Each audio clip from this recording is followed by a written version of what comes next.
Comenzamos la semana en América Latina en Venezuela.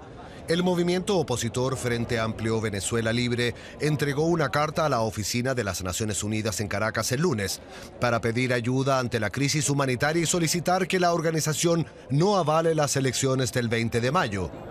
El presidente Nicolás Maduro había solicitado al secretario general de la ONU, Antonio Guterres, que envíe una misión de observación electoral. La oposición cree que sería utilizada por el gobierno para avalar el proceso.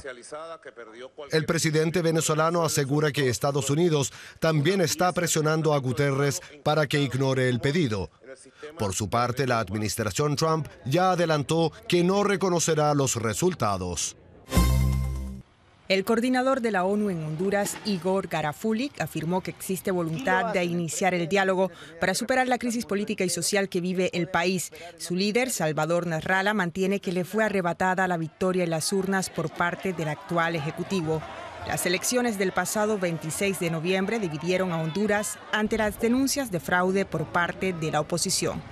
Un informe de la ONU habla de brutalidad letal de la policía militar durante la represión de las protestas postelectorales que dejaron 23 muertos en el país.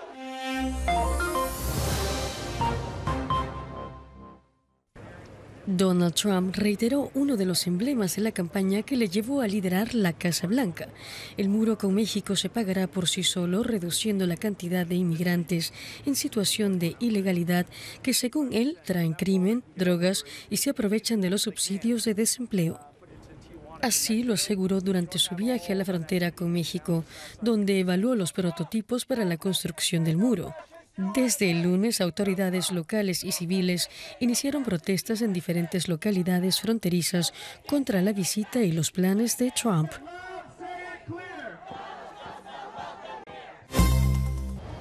Amnistía Internacional celebró la liberación de una mujer que cumplía condena en la cárcel por abortar en El Salvador.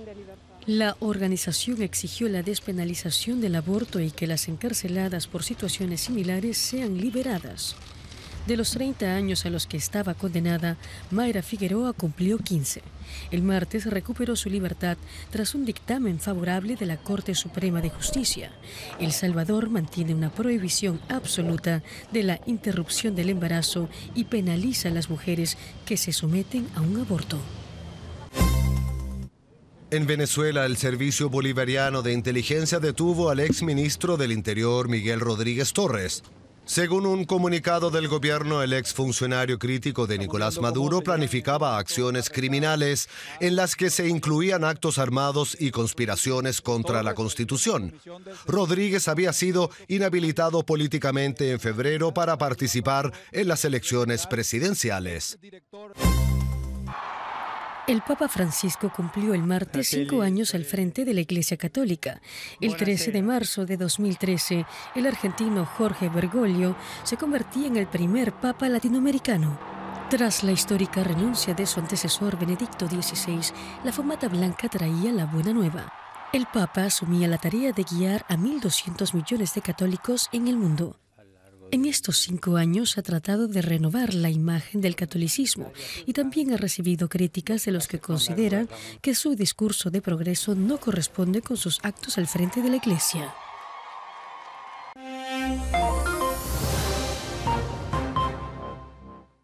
El gobierno panameño impuso un toque de queda en la ciudad de Colón luego de que se registraran graves disturbios y saqueos a comercios. Al menos 4 policías y un civil resultaron heridos y 35 personas fueron detenidas. Los incidentes se desarrollaron en el marco de una manifestación convocada por una plataforma ciudadana que se ha desmarcado de los hechos violentos. Nuestro pueblo está en huelga no solo por ello, sino también por todo un conjunto de situaciones que vive la provincia que no se resuelve, el problema del desempleo.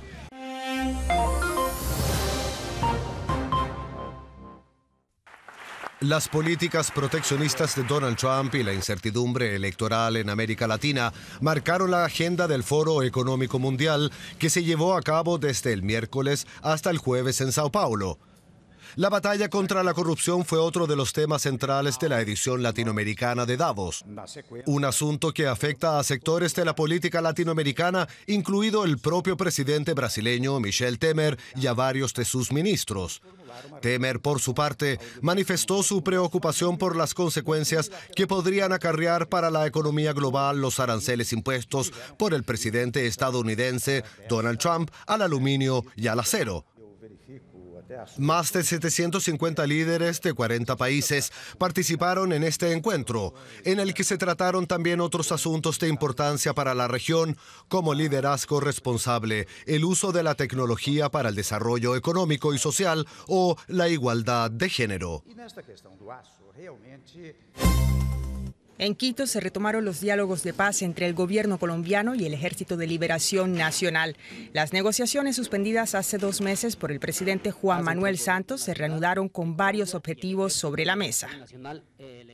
Retomaremos el trabajo de la mesa de diálogos abordando en este ciclo los puntos de participación de la sociedad en la construcción de la paz, la evaluación del cese al fuego bilateral, temporal y nacional que culminó el 9 de enero de este año y la construcción de un acuerdo hacia un nuevo cese.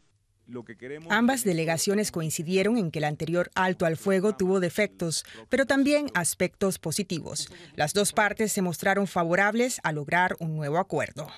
Esta quinta ronda de negociaciones se extenderá durante 2 meses hasta el próximo 18 de mayo, una semana antes de que Colombia acuda a las urnas para elegir un nuevo presidente.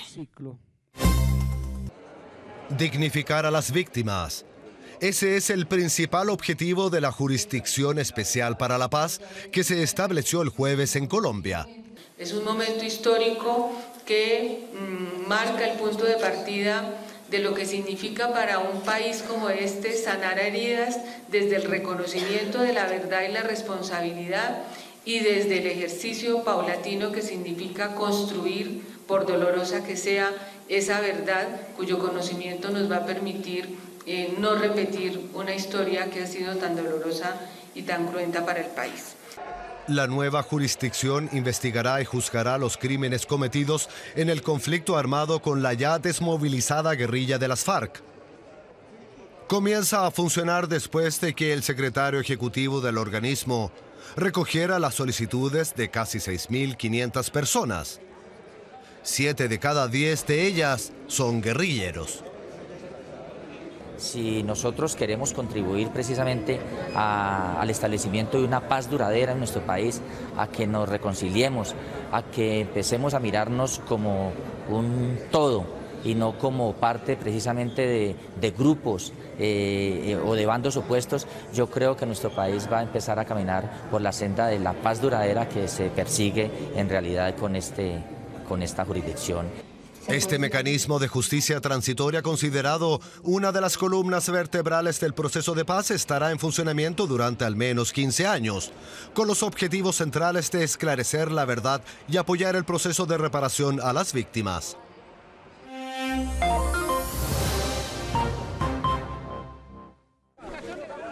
El presidente peruano Pedro Pablo Kuczynski fue interrogado en el Palacio de Gobierno por una comisión investigadora del Congreso. Kuczynski reiteró que no se benefició de los $780.000 que su consultora facturó a la constructora brasileña Odebrecht cuando él era ministro. El interrogatorio ante la comisión Lavallato fue un ensayo de la sesión del próximo jueves en el Pleno del Congreso. La Oficina del Alto Comisionado de la ONU publicó un informe para denunciar una serie de violaciones a los derechos humanos en México. Estas habrían ocurrido durante las investigaciones sobre la desaparición de los 43 jóvenes en Iguala. El reporte, titulado Doble Injusticia, concluye que por lo menos 34 personas sufrieron actos de tortura. También afirma que a lo largo de las investigaciones llevadas a cabo por la Procuraduría General de México, existe un patrón consistente de violaciones de derechos humanos y un modus operandi prácticamente uniforme, que incluía detenciones arbitrarias, retrasos en la presentación de los implicados ante las autoridades y tortura. Según los expertos de la ONU, estos casos no fueron investigados adecuadamente e incluso fueron encubiertos por las autoridades competentes. Crece la indignación y la rabia en Brasil por el asesinato de la concejala y activista de derechos humanos Marielle Franco. En Río de Janeiro, decenas de miles de personas salieron a las calles para exigir justicia y rendirle un emotivo homenaje. Estamos tristes porque toda esta cobardía e injusticia del militarismo en Río de Janeiro. Nos quitaron a una mujer negra de las favelas que representaba la esperanza de lucha. Pero no vamos a permitir que esto siga ocurriendo. Marielle presente. Marielle presente. Marielle presente. Marielle Franco era una de las más famosas activistas de derechos humanos en el país. Como mujer lesbiana y negra se enfrentaba a una clase política dominada por hombres blancos. La concejala del Partido Socialismo y Libertad tenía solo 38 años. El miércoles por la noche, uno o más atacantes dispararon deliberadamente contra su auto. Su chofer también murió durante la balacera. Todo indica que fue una ejecución. Tenemos que aclarar el hecho inmediatamente, no solo por cada uno de nosotros, sino por todo Río de Janeiro. Es totalmente inaceptable. Una persona llena de vida, de anhelos, tan importante para Río de Janeiro, fue brutalmente asesinada. El caso aumenta aún más la presión sobre el presidente brasileño Michel Temer. En las favelas de Río, los tiroteos entre bandas de narcotraficantes son parte de la vida cotidiana. Por ese motivo, hace un mes, Temer había enviado soldados a la zona del pan de azúcar en Río. Marielle Franco se manifestó contra esa acción militar porque significaba combatir la violencia con violencia. Y por ello formaba parte de la comisión que supervisaba la intervención. Y con esto cerramos la retrospectiva de la semana en América Latina.